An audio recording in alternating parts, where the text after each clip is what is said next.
Hello student, आप सबका एक बार फिर से स्वागत है आपके अपने चैनल माइंडफुल कॉमर्स में।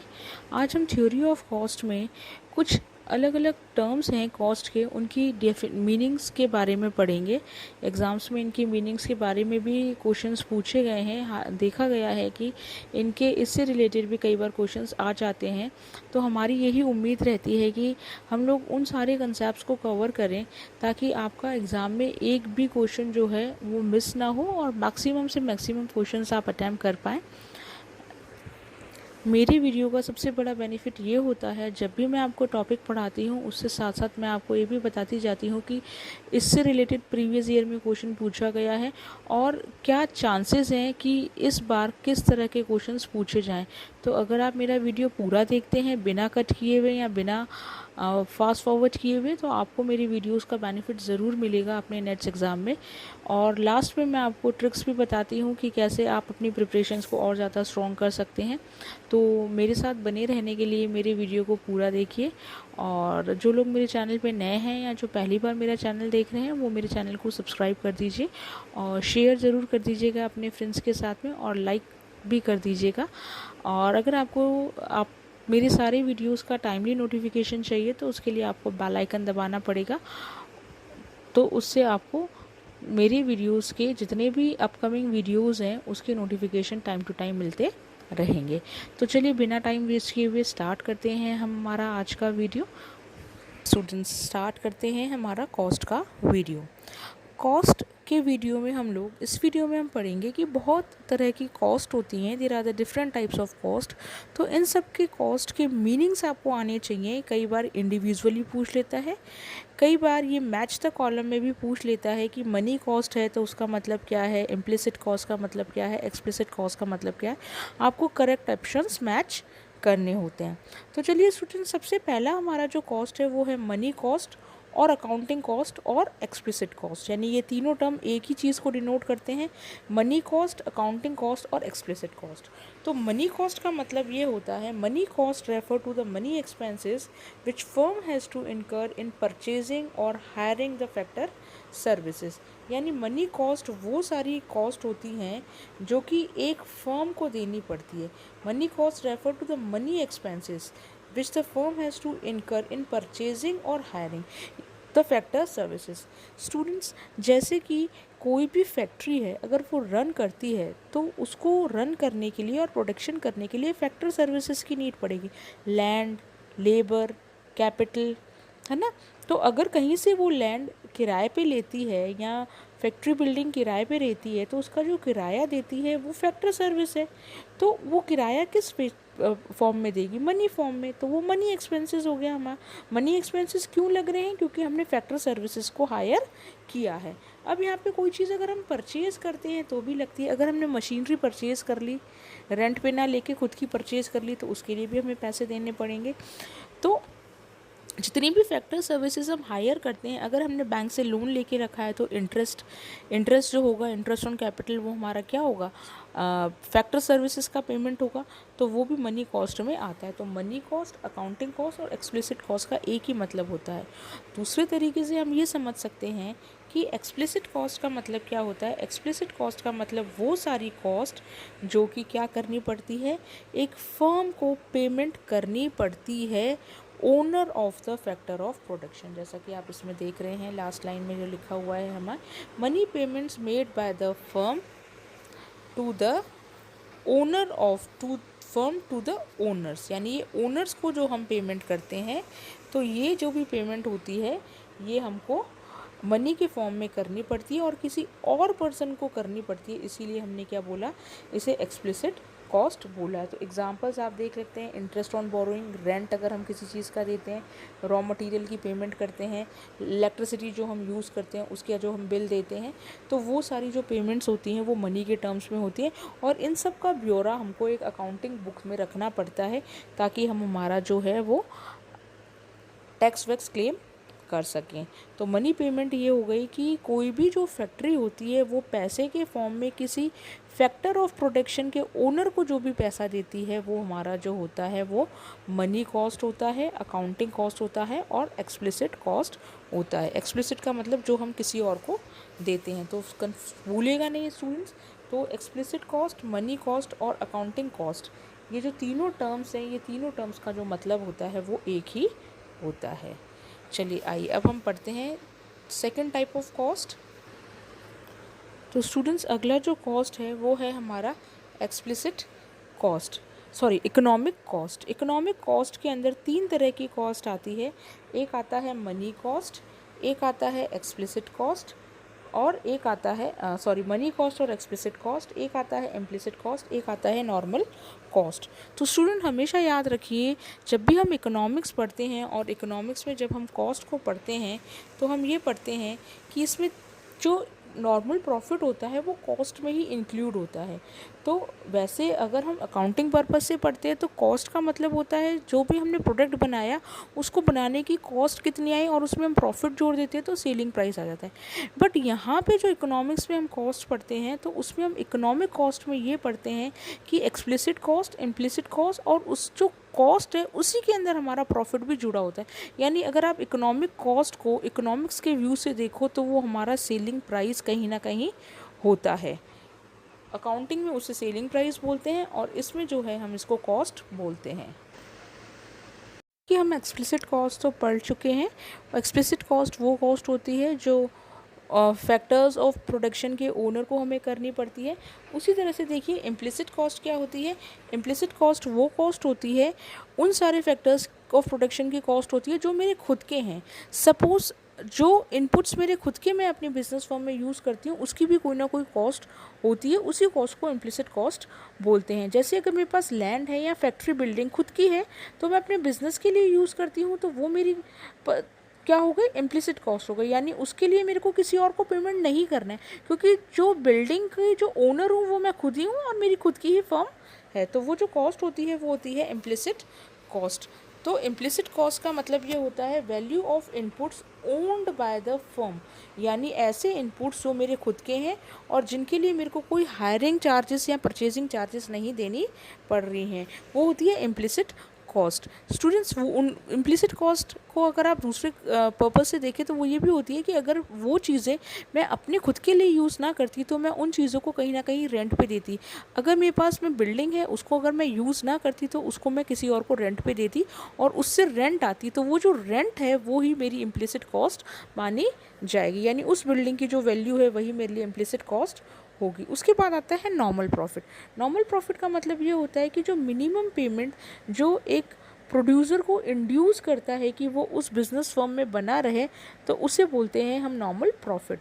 स्टूडेंट्स हमारे इसमें कॉस्ट में प्रॉफिट भी इंक्लूड है, इम्प्लिसिट कॉस्ट भी इंक्लूड है और एक्सप्लिसिट कॉस्ट भी इंक्लूड है।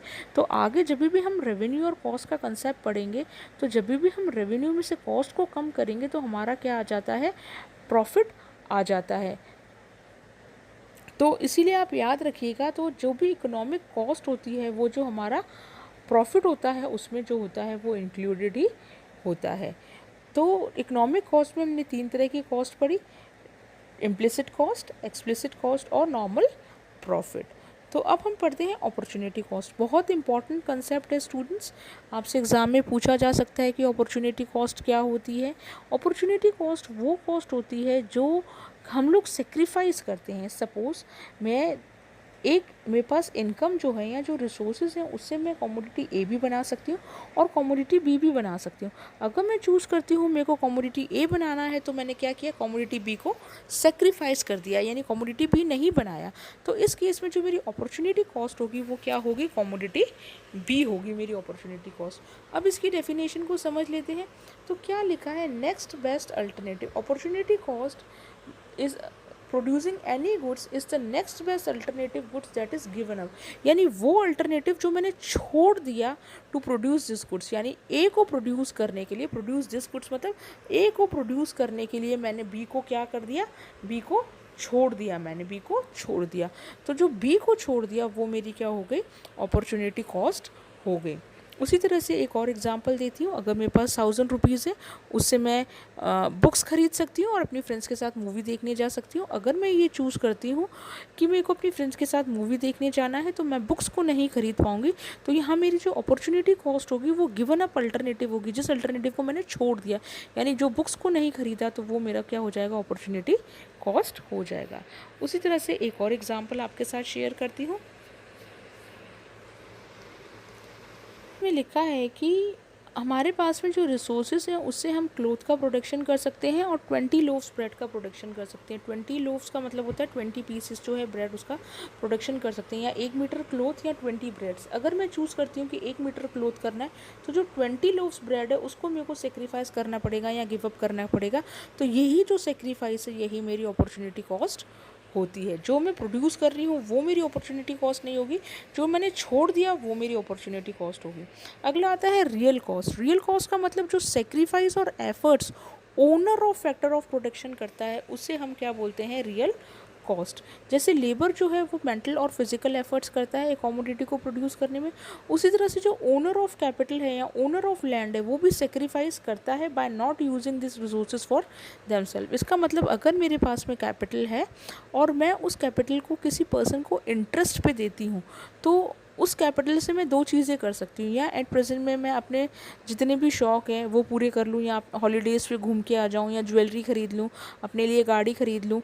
या मेरे पास सेकंड ऑप्शन है कि उसको मैं किसी और को इंटरेस्ट पे दूँ और उससे मेरे को इंटरेस्ट मिले और उस इंटरेस्ट से मैं जो भी अपनी ज़रूरतें हैं उनको पूरा करूं। तो अगर मैं कैपिटल अपने लिए यूज़ नहीं कर रही हूँ, तो इसका मतलब मैं अपना कुछ ना कुछ सेक्रीफाइस कर रही हूँ, और उस सेक्रीफाइस का रिवॉर्ड मेरे को किस टर्म्स में मिल रहा है, उस सेक्रीफाइस का रिवॉर्ड मेरे को इंटरेस्ट के टर्म में मिल रहा है। यानी जो इंटरेस्ट मिल रहा है मेरे को, वही जो है मेरे सेक्रीफाइस का जो होता है वो रिवॉर्ड होता है। तो रियल कॉस्ट वो कॉस्ट होती है जो हम एफर्ट्स और सेक्रीफाइस करते हैं, हमारे फैक्टर्स को हमारे लिए यूज़ ना करके किसी और को लैंड करते हैं। तो रियल कॉस्ट यही होती है। तो देखिए इसमें लिखा भी है कि जो सेक्रीफाइसेस हम करते हैं, sacrifices made by the owner of factor of production used in the production of commodity. तो ये जितने भी सेक्रीफाइसेस होते हैं उसे हम बोलते हैं रियल कॉस्ट। अगला कॉस्ट आता है हमारा प्राइवेट कॉस्ट। अब देखिए प्राइवेट कॉस्ट का मतलब क्या होता है। प्राइवेट कॉस्ट का मतलब होता है जो भी कॉस्ट हम लोग इनकर्ड करते हैं कमोडिटी को बनाने में, यानी एक कमोडिटी को प्रोड्यूस करने में जो भी कॉस्ट लगती है, जो भी प्रोडक्शन इनकर्ड करने में कॉस्ट लगती है इंडिविजुअल फर्म की, वो होती है हमारी प्राइवेट कॉस्ट। अब प्राइवेट कॉस्ट में दो चीज़ें इंक्लूड होती हैं, एक्सप्लिसिट कॉस्ट और इम्प्लिसिट कॉस्ट। यानी प्राइवेट कॉस्ट में क्या होता है, explicit cost plus implicit cost. जबकि हमने इकोनॉमिक कॉस्ट में क्या पढ़ा था, क्या होता है उसमें, एक्सप्लिसिट कॉस्ट, इम्प्लिसिट कॉस्ट और प्लस प्रॉफिट। यानी इकोनॉमिक कॉस्ट में तीन कंसेप्ट आते हैं, एक्सप्लिसिट कॉस्ट, इम्प्लिसिट कॉस्ट और प्रॉफिट। प्राइवेट कॉस्ट में दो चीज़ें आती हैं, एक्सप्लिसिट कॉस्ट और इम्प्लिसिट कॉस्ट। तो बहुत इजी कंसेप्ट है। अगला आता है सोशल कॉस्ट। सोशल कॉस्ट का मतलब जितने भी सेक्रीफाइसेस सोसाइटी करती है किसी भी कमोडिटी के बनने पे, तो वो जो सारी कॉस्ट होती है वो होती है सोशल कॉस्ट। अब आजकल क्या हो गया है, पॉपुलेशन बढ़ती जा रही है, हमारी डिमांड्स बढ़ती जा रही हैं। डिमांड्स बढ़ेंगी तो जाहिर सी बात है ज़्यादा से ज़्यादा कमोडिटीज़ जो होंगी वो प्रोड्यूस होंगी, और ज़्यादा से ज़्यादा कमोडिटीज़ प्रोड्यूस करने के लिए फर्म्स लगानी पड़ेंगी, इंडस्ट्रीज़ लगानी पड़ेंगी। कहाँ लगेंगी, हमारा इंडिया का टेरिटोरियल जुरिस्डिक्शन तो लिमिटेड है। यूँ थोड़ी है कि हमको ज़्यादा लैंड चाहिए तो हम चाइना में घुस जाएंगे या पाकिस्तान में घुस जाएंगे, नहीं। हमें हमारी सिर्फ इंडिया की टेरिटरी में जितनी लैंड आती है उसी को ही यूज़ करके सारे गुड्स एंड सर्विसेज को बनाना होता है। तो ज़्यादा से ज़्यादा फैक्ट्रीज़ लगेंगी, आईटी सेक्टर्स वगैरह लगेंगे, तो क्या होगा, फॉरेस्ट एरिया काटना पड़ेगा। फॉरेस्ट एरिया कम होगा तो इन्वायरमेंटल पे इफेक्ट पड़ेगा, है ना। इन्वायरमेंटल इफेक्ट पड़ेगा तो लोगों की हेल्थ पे इफेक्ट पड़ेगा। तो यही होती है हमारी जो सोशल कॉस्ट होती है, जो सोसाइटी बियर करती है for the production of more goods and services. तो जो सोशल कॉस्ट होता है वो क्या होता है, एक वाइडर कंसेप्ट होता है। देखिए अब इसमें लिखा भी हुआ है कि जो सोशल कॉस्ट है वो एक wider concept than private cost, यानी प्राइवेट कॉस्ट से बड़ा है, क्योंकि इसमें क्या आता है, sum total of cost incurred by the producer, यानी जो भी कॉस्ट प्रोड्यूसर प्रोड्यूस करता है वो प्राइवेट कॉस्ट, और जो भी सोसाइटी सफ़र करती है, जो सोसाइटी सफ़र करती है उसे हम बोलते हैं एक्सटर्नल कॉस्ट यानी जो सोसाइटी सफ़र करती है उसे हम बोलते हैं एक्सटर्नल कॉस्ट। कैसे सफ़र करती है? क्योंकि वाटर पॉल्यूशन, एयर पॉल्यूशन बढ़ता जा रहा है, तो उसकी वजह से हम लोग बीइंग अ सोसाइटी में जो पीपल रहते हैं वो सफ़र कर रहे हैं, तो उसको जो सोसाइटी सफ़र करती है उसको बोला गया एक्सटर्नल कॉस्ट। तो सोशल कॉस्ट में दोनों चीज़ें आती हैं, private cost plus external cost, इसीलिए ये बोला गया है कि जो सोशल कॉस्ट है वो वाइडर कंसेप्ट है। अब आप इसमें देख रहे होंगे कि क्या लिखा है, private cost plus external cost. जो सोशल कॉस्ट होती है वो वाइडर कंसेप्ट होता है, इसमें प्राइवेट कॉस्ट और एक्सटर्नल कॉस्ट दोनों ही आती है। अब इसमें आपको ऑयल रिफाइनरी का एग्जांपल दे के रखा है स्टूडेंट्स। जैसे इसमें आपको दे के रखा है कि एक ऑयल रिफाइनरी है, वो क्या करती है, डिस्चार्ज करती है वेस्टेज इन रिवर में, वाटर पॉल्यूशन होता है। उसी तरह से जो मिल्स एंड फैक्ट्रीज़ हैं वो एयर पॉल्यूशन करती हैं, बसेस एंड ट्रक्स भी पॉल्यूशन करती हैं, नॉइज़ पॉल्यूशन होता है। तो ये सारे पॉल्यूशन का हमारे हेल्थ पे कहीं ना कहीं इफ़ेक्ट पड़ता है, और ये जो सोसाइटी सेक्रीफाइस करती है इसी कॉस्ट को हमने बोला है सोशल कॉस्ट। तो ये थे कुछ कंसेप्ट्स कॉस्ट के स्टूडेंट्स, क्योंकि एग्जाम्स में मैच द कॉलम्स में आ सकता है, सोशल कॉस्ट क्या है, रियल कॉस्ट क्या है, एक्सप्लिसिट कॉस्ट क्या है, इम्प्लिसिट कॉस्ट क्या है। तो इसीलिए आपको ये टर्म्स आने चाहिए सारे, क्योंकि लास्ट एग्ज़ाम्स में भी देखा गया है कि इससे रिलेटेड पूछे जाते हैं, हर 1-2 साल के गैप के अंतराल में ना कुछ इससे रिलेटेड क्वेश्चंस पूछे जाते हैं। और स्टूडेंट्स, मैं आपको इतने डिटेल में नोट्स प्रोवाइड करा रही हूँ, अगर आपने मेरे वीडियोस को प्रॉपरली देख लिया तो आपको कहीं और जाने की ज़रूरत नहीं है। अब जैसा कि आपने सिलेबस में देखा होगा, उसमें तो बहुत प्रिसाइज सिलेबस दे के रखा है कि लॉ ऑफ डिमांड पढ़ना है, डिफरेंट मार्केट्स पढ़नी है, कॉस्ट पढ़ना है, लॉन्ग रन पढ़ना है, शॉर्ट रन पढ़ना है। अब लॉन्ग रन और शॉर्ट रन के अंदर भी बहुत सारी चीज़ें हैं जो मैं आपके पार्ट 1 में डिस्कस कर चुकी हूँ। जिन्होंने वो मेरा वीडियो नहीं देखा है तो वो भी जाके आप चेकआउट कर सकते हैं। लिंक आपको सारे वीडियोज़ का डिस्क्रिप्शन बॉक्स में मिल जाएगा। इकोनॉमिक्स से रिलेटेड जितने भी वीडियोज़ हैं, डिटेल टू डिटेल वीडियोज़ के लिंक मिलेंगे। हाँ, ये वीडियोज़ लंबे ज़रूर हैं बट बेनिफिशियल इतने हैं जिसकी कोई हद नहीं है। अगर एक बार देख लिया तो उसके बाद में उस चीज़ को पढ़ने की कहीं और से ज़रूरत ही नहीं है, क्योंकि मैं आपके साथ अपने ही नोट्स शेयर कर रही हूँ जिसको मैंने पढ़ के फर्स्ट टाइम में JRF और नेट को क्लियर कर लिया था। तो मैं अपने ही नोट्स शेयर कर रही हूँ, तो आपको मेरे कंटेंट से भी समझ में आ गया होगा कि मैं कितना डिटेल और हर एक चीज़ एग्जांपल से बताती हूँ ताकि आपको एग्ज़ाम्स में याद रहे। और कई वीडियोस में तो मैं आपको ट्रिक्स भी देती रहती हूँ कि आपको कैसे नोट्स बनाने हैं, या कैसे पॉइंट्स को मेमोराइज़ करना है, या लास्ट मोमेंट रिवीजन हमें कैसे करना है। तो सारे वीडियोज़ में कुछ ना कुछ ट्रिक्स टिप्स आपको मिलती रहती हैं। उन सारे वीडियोज़ का लिंक डिस्क्रिप्शन बॉक्स में है, उसे ज़रूर चेकआउट कीजिए स्टूडेंट्स।